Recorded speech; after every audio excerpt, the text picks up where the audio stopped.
Hi, I'm State Representative Tom Santacandro, and I am joined today with the Lieutenant Governor, Tim Murray. I'm honored to have him here. Welcome, Tim. Well, I'm a little nervous. Cooking. It'll be fine. Don't worry about it. So what the plan is for today, we're going to make a roast porchetta, which Tim said he first ate when he... I was working in Framingham for the Framingham Resource Center over on Fountain Street. That would have been back in the early 90s. And then we're also going to make a chocolate mousse, because I don't know if these things go together or not, but that's what we're going to do.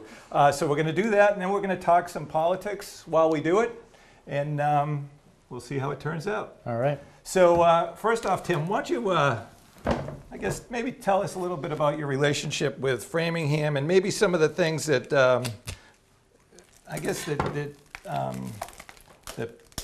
your administration has done for downtown Framingham, and for Ashland as well. Some of the things we've worked, because we've worked together for, actually, since you were mayor. Right, that's right. And well, as I mentioned, I worked for several years at the Framingham Resource Center, working with families that were homeless or at risk of becoming homeless to try to find them permanent housing, affordable housing. And so I worked with a number of families from the Framingham Metro West area while I was going to law school at night in Springfield. So I'd go from Worcester to Framingham to Springfield to Worcester 3-4 times a week. Little did I know it would be good training for being lieutenant governor. But you know, really kind of at that time, got a chance to teach myself and get around Framingham. All right, Tim, excuse me a second. I know you're on a roll, no, but we're on a time constraint. So let me just do this, and then we can chop a little bit, and we'll talk then. So I just want to, this is a, what we're making is, we're making the porchetta. So, excuse me, Tim. Italian dish. I think so. Actually, I have some cousins that live in Rome that say they invented it outside of Rome, but they say they invented everything outside of Rome. Right. So, but this piece of meat is a picnic ham. It's called a picnic ham, or pork shoulder. And when I got it, I asked them to butterfly it, which is the important thing. You can butterfly it yourself, but it's a pain. The other thing is that I told them to keep the skin and the fat on it, because that's all the good stuff. Flavor, right? That's the flavor, right? So I just want to get, so this is this piece of meat. I'm going to actually save the bone. Yep. Okay.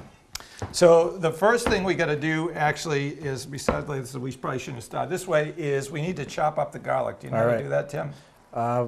You can give it a shot. We're using this knife here? Sure. Like real thin?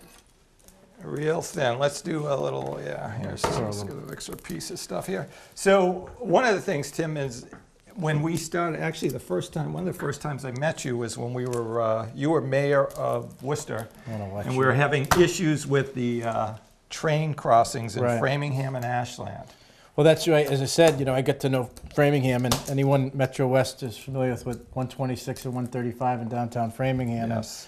When I became mayor, and even prior to that as a city councilor, one of the issues was more trains to Worcester, and through that we began working with you and Senator Spilker and the local legislative delegation to try to work together as a team to get the resources that we don't always get in the Metro West or Central Mass region. Right. And I think through a lot of hard work and persistence and your efforts, we've been able to move the ball downfield on the 126, 135 grade crossing and traffic improvements, and just announced that grant of $8 million that are going to continue to make improvements so people aren't bottled up in traffic. So the other thing that you did a lot of work on, and that I know we were bogged down with, is the whole issue with CSX and the trains. Right. And I know we had a lot of struggles with that. We still struggle with CSX, and one of the problems, is most of the folks here know, is that when those trains come through town, they completely block up our traffic. There's one that comes through town in Ashland and Framingham around 12:30 every day, and completely just get the skin off of it. So completely blocks up the downtown in both towns. Well, the good news, as a result of the CSX deal, and it was a long, hard, and yes, at times contentious negotiation, but the good news with people in Framingham and Ashland is that now with, beginning hopefully next year, CSX will be relocating out of Beacon Park Yards in Alston Brighton to Worcester, West Springfield, and some operations in Westboro. So the number of commuter rail, the number of freight trains coming through, I think, will be significantly limited. I think it's 3. But so that interruption will go away, which is I think a plus for the region. But freight is important for our everyday work. Right. It's jobs. So we came to a nice balance, and that's what I think any good negotiation's about. Yeah, I know there was a lot of problems with the indemnity issue that's what bogged you down actually probably for a couple of years, I think. Right. I think first and foremost, the CSX leadership, they've got an obligation to their shareholders and to the employees, and also to the public. It's in the Commonwealth's interest to make sure that we are incentivizing both public and private operators of rail to do it safely. So we were able to come up with a shared liability agreement, which I think really incentivizes the public and private users of the railroad, whether it be freight or commuter rail, to be safe and having proper insurance and things like that. So we were able to get that resolved. And ironically, even though it was contentious at times, the deal between the Commonwealth of Massachusetts and CSX is now being seen as a national model on how states, communities can work with freight carriers, so we can use it for maximum potential, but with the least interruption possible. So the next step here, Tim. All right. I'm just going to pour a little bit on this. We'll make this pretty rough here, but so essentially what I'm doing is I'm just pouring a little olive oil on the. You wouldn't think that you would need more oil on a big piece of fatty pork like that, but it actually makes a huge difference. Keeps it moist. Keeps it moist, but it just gives it a whole lot of flavor. The other thing, Tim, that your administration has just been able to do is the whole issue, and this is huge for Framingham, is the location of MassBay into downtown. Can you tell us all a little bit about that?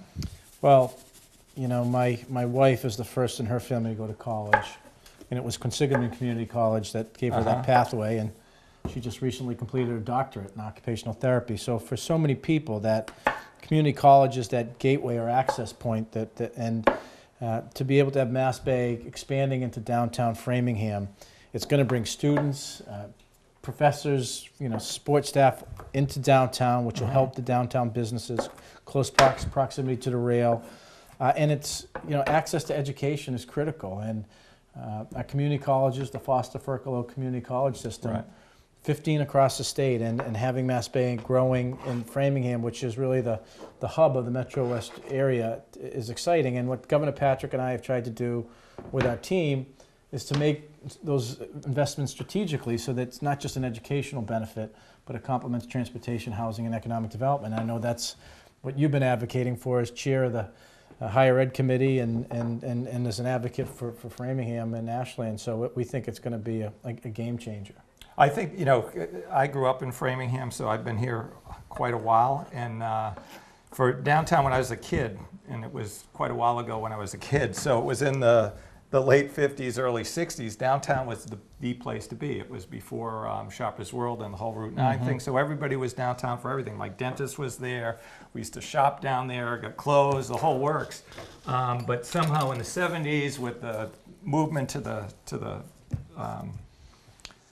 Route 9 and Shoppers World and all that, Natick Mall, it moved away, and Framingham downtown really suffered. And I think I'm so excited about MassBay locating there is because this will be the biggest change in downtown in probably the 50 years since I've been here, in a very positive way. I think it's going to have a tremendous impact, as you said, downtown Framingham. One of the things with the president there is that he's actually been talking about doing using an incubator space like they did at UMass Lowell, like it's happening in Kendall Square in Cambridge, to give industries an opportunity to grow down there and to really, foster and mentor these other industries. So I think that's going to be phenomenal I think it's going to be an explosion of growth downtown Framingham. And there's some magnificent buildings, architecture, character, some lots that can be strategically reused. Right. So proximity to Farm Pond, if we can make progress with CSX on that. So I think it's all there, but it's what we call the limited strategic investments that then encourage and leverage private sector investment. That's going to follow here. It's huge. So let's get back to the cooking here, Tim. Absolutely. So what I have in my hand, which most people don't recognize or even know what it is it's anise, or in Italian it's finocchio. Finocchio. So, yeah, like Pinocchio, only Finocchio with an F. But it has a flavor like licorice, and this is the stuff. If you some people have tried anisette. Never heard that's of it. what it's. Never heard of it. So what we're going to do is we're just going to cut the tops off of this, Tim. Maybe we can just move to that. You want to just cut the tops off so you get these things that look like celery? At the bottom, all right? Yeah. So right here? Yep. So what we're doing is, this is going to give another sort of unique flavor. And all we're going to do is lay this stuff right out. So we put the olive oil, salt, pepper, and the chopped up garlic. And Plenty of garlic, right? Now we're just putting these pieces in here. Okay. Yeah, that's plenty of garlic. I think we're doing all Lay 'em right with the down, garlic. all right. So that's good. Lay it out there. And then that may be a little too much. I'm going to really? take a couple of these out. Maybe we can put that on top of the other stuff. And then we need the string. What we're going to do is, this is the tough part. Excuse me. Assume that's what the scissors is for, right? Yeah, you ready? I think I can. I've cut a few ribbons. Yeah, all right. Here you go. You want to keep All right, cutting them and framing him in Ashland, all right? That's right. That's right. So what we're going to do now, I'm going to give you the string. I'm going to roll this up, and maybe you wrap the string around, and then we can tie that. So the other thing that we had talked about that you and I had worked on too was the issue when we did the veterans hearing up Right. in Mount Wachusett Community College. Up in Gardner, right? Right. And, it was great for you to be out there and to talk to the veterans on that issue. And, I was Should do it multiple times? Yeah. You can do that, and then we can just tie it at the end maybe. So one of the things that kind of surprised me was that the veterans came to us with sort of almost routine issues that made a big difference for them, right? We have first a tremendous obligation to our. I don't know if I'm. Beautiful job, Tim. All right. That looks awesome. An obligation to our veterans and their families. The longest war in American history. Yeah. 30,000 men and women from Massachusetts have served. We've lost many, killed in action or while in service in foreign theaters. And unprecedented reliance on the National Guard and Reserve. Right. So they're coming back to our communities, not to natural support systems that sometimes exist on the base. And so, the hearing that we had at the community college was about, we want them to take advantage of this new GI Bill, which is commensurate in purchasing power with what it was post-World War II. But we need to make sure we get supports for those veterans while they're on campus, and that peer-to-peer support group, that extra mentoring. How do we make sure that they're accessing their GI Bill properly? And as chair of the higher ed committee, I know you know how important that is. And we're trying to put that system in place through our Department of Veteran Services, working with Commissioner Freeland and others. And we want to make sure that we're listening to them and getting them the support that they need, because they've been there for us. Right. So we did, one of the things that, the problem we're getting with veterans, and you touched on a little bit, is the problem, and for folks at home may even, have this issue, is that a lot of these veterans are coming home, and they don't come home the way they used to during the wars. They come home right to their communities or right to their homes, and they don't have this sort of natural support communities that may even exist around the country, but don't exist here in Massachusetts. And I think that's a problem that I hear from my constituents, where they have problems with their sons or daughters that are back and don't have the support system. So it's critical that we do that and that we move ahead and support those folks. And if there's any families or individuals out there, Massachusetts is the best state in the country for programs for our veterans and their families. And working with you in the legislature, we've made 3 significant legislative improvements and put more dollars into it. But we partner with the cities and towns. Every city and town in Massachusetts has a veteran service agent that's supposed to be out in the community, finding out who that returning vet is, reaching out to their family. And so we put support teams, the SAVE team. If there's anyone out there that thinks a veteran or they themselves need services, Department of Veteran Services at the state, mass.gov. They can call city or town hall. Every city and town in Massachusetts has a local veteran service agent who can put you in touch with whatever resources you need. They're there. It's just veterans are proud. They're reluctant to ask for help. So if there are employers or family members out there, help empower them and get them the information and access to the benefits they've earned for serving our country. Sure. So let's back to the cooking. You did a beautiful bow there. So it's all ready to go. So what we're doing is we're going to cook this with the skin and fat side up. And if you don't want to eat the skin and the fat, you can take that out later. The next thing we're going to do is we're just going to cut up a couple of these potatoes, Tim. I've already cut some up that are in there. What we're just going to do is, and then put them around. The other thing, so what we're going to do, we're going to do that. Put it in there, put a little more salt and pepper, maybe a little oil on the Spuds. On the spuds. There's plenty of spices and garlic in here. We can even actually lay some of the anise on top of that. And I got the bone in here as well. And what we're going to do is, after we do this, we're going to put the cover on and roast it in the oven at a real low temperature, around 295 degrees. For about probably 5 hours, which seems like a huge amount of time, but you'll see the end result when we get it out. It's awesome. So, and this is a very popular item in Framingham. This is, yeah, absolutely. The other thing, Tim, is that is the jobs and the jobs bill and what we've been doing on that front. I think that's something we did a lot of work on, and I think we had some great success on that, and we're moving ahead on that front. Well, we've had 44,000 jobs added to the Massachusetts economy over the last year. That's about partnering with the private sector. I think we both agree it's the private sector that is the economic engine. What government can do is make limited strategic investments, infrastructure, workforce training, education, partnering with innovation sectors, Genzyme, Framingham, growing life sciences, biotech. And I think that strategy is working for Massachusetts, and we want to keep it going. Sure. Let's just dump those on, Tim, and then we'll move on to the dessert course. Right. How's that? So, being Irish, you're gotta get my potatoes in, right? I'm just going to sprinkle a little more salt on that, and this is it. We're going to just put this in the oven, and then we're going to get going. 295 for 5 hours. Yep. And actually, through the magic of television, that will be ready just in a couple minutes. All right. All right, so now we're going to start on the dessert. All right. And this is going to be a chocolate mousse. Chocolate mousse. You know how to make this? No, but can you see the chocolate chips here? Can we eat our product? Yeah, we can do that. So what you're going to do is take the chocolate chips, dump them in that bowl, and then put a whole stick of butter in there. And then what I'm going to be doing here is I'm going to separate these eggs. I'm going to just test this chocolate, make sure it's How is it? very good. So you can use actually any kind of chocolate in that. You can even use just cocoa, like the cocoa boxes of cocoa with sugar. You can use semi-chocolate chips with semi-sweet chocolate chips with and just add sugar. Those are milk chocolate, and actually I already made one of those that we're going to be eating later on. And I don't know if I really like the milk chocolate as much as I like some of the shopper chocolates.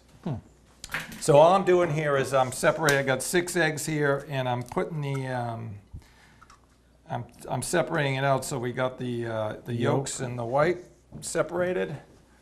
And what we're going to do is we're going to beat the whites, and then we're going to actually, that thing, Tim, you could put in the microwave. Put that bowl just like that. Put it in the microwave, and then just push. Once you put it in, just push 1, and that's all you need to do. And I'll be ready in a minute. It'll just go. Yeah, there you go. So it's going to melt all that? I hope so. So the other things, some of the things, and I think that especially lately, your administration has done phenomenal things for Framingham and Ashland, like we talked about, with the trains, the infrastructure, but also you folks signed into law the latest bond bill we did that actually included, I think it was $1.5 million for the at-grade crossing in Ashland as well with the building. As well as the Metro West Regional Transportation Center, some folks, some money for them to have their new building as well. But also Framingham State. The 3 things that the governor and we kind of have as the foundations, it's education, innovation, and infrastructure. And Framingham, which is, oftentimes been overlooked by decision makers in the corner office, Governor Patrick and I have said every region of detention deserves our time and attention. And as I said, Framingham is the hub for so much of the Metro West economy. So a new science building at Framingham State University, that is incredibly important. Infrastructure grants and repaving, resurfacing, water and sewer projects, Genzyme expansion, Route 126, 135. That's about infrastructure, economic development, MassBay, and then the Framingham Public Library too. So it's about another huge, right. So here's a great example of education, infrastructure, transportation, all coming together and creating an environment that encourages private sector investment, improves quality of life for Framingham, Ashland, and the region, and making the Commonwealth stronger.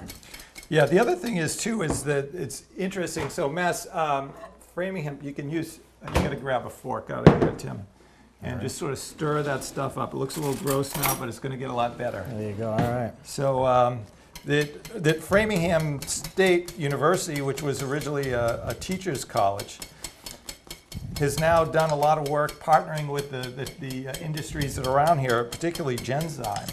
And so one of the issues, and I know you're in charge or been a leader on the STEM education here in Massachusetts, which is science, technology, engineering, and math. We're seeing that relationship between Framingham State and these technologies. And with the new science center, I think it's going to be a huge thing. That's critical. Our state colleges, now state university system has changed. My dad graduated from Worcester State College. It was primarily teachers college, like what Framingham was. But they're adapting to the needs of the regions and of the state and its economy. And life sciences and biotech is one of those areas.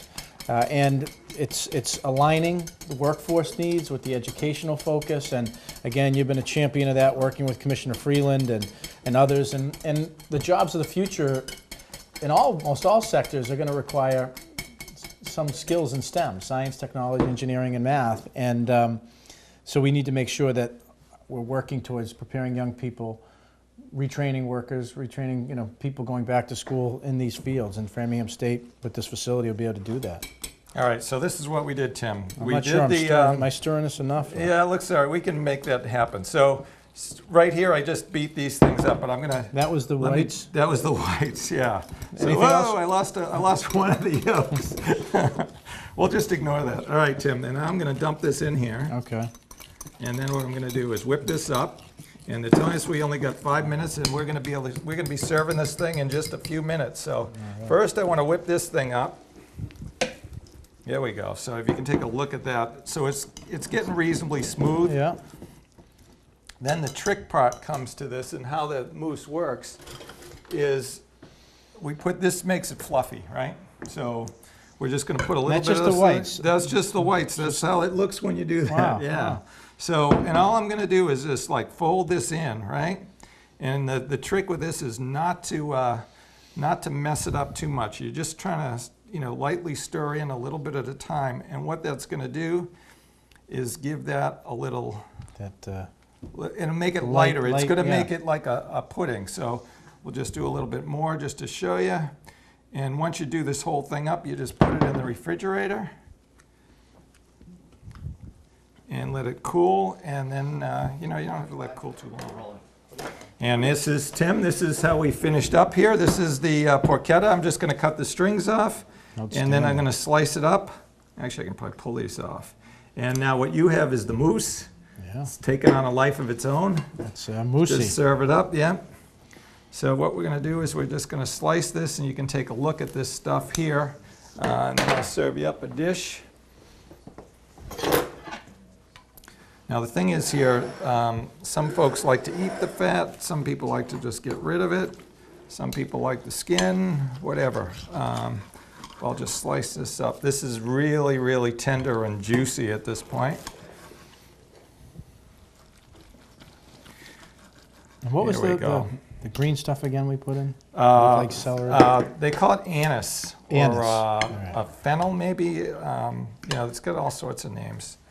And then let me just get this. All right. We'll serve this up. Good wash. All right.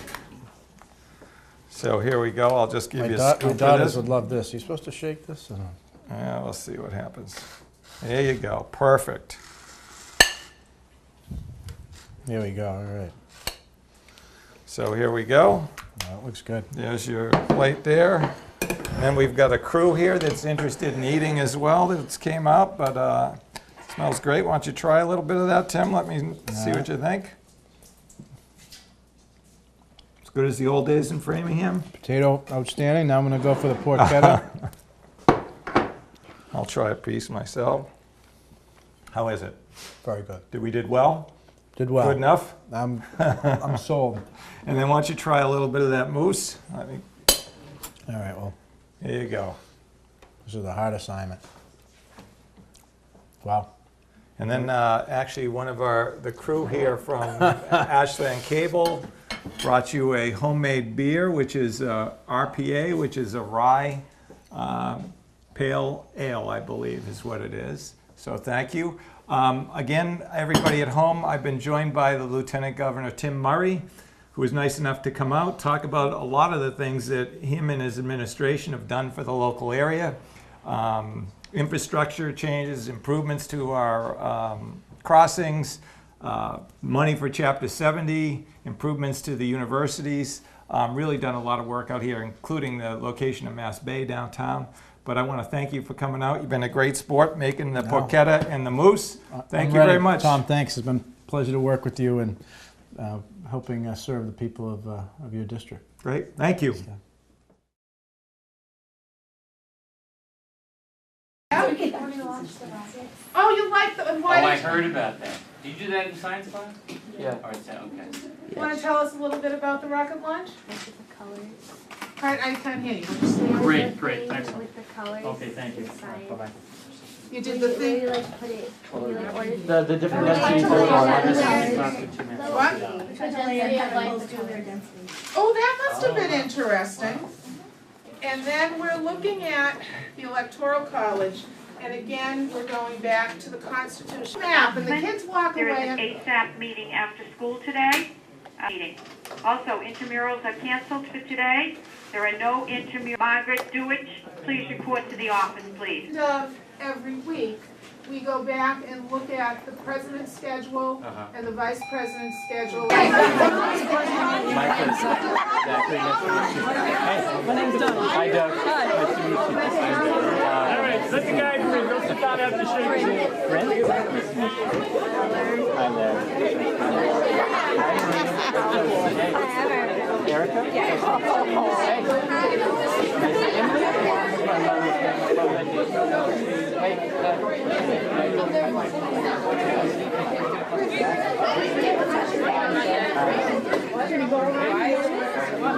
Jeremy, see, I told you I'd bring the governor in for you.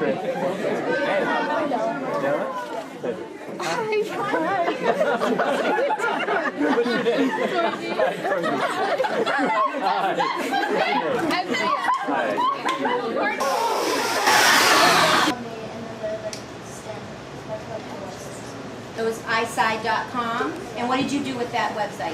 We like maybe some graph them and fill them in, and then we have like class discussions about. So a series of questions, so you came up with who you matched up with most, and then we went to pro-con and looked at the issues. So what were some of the issues?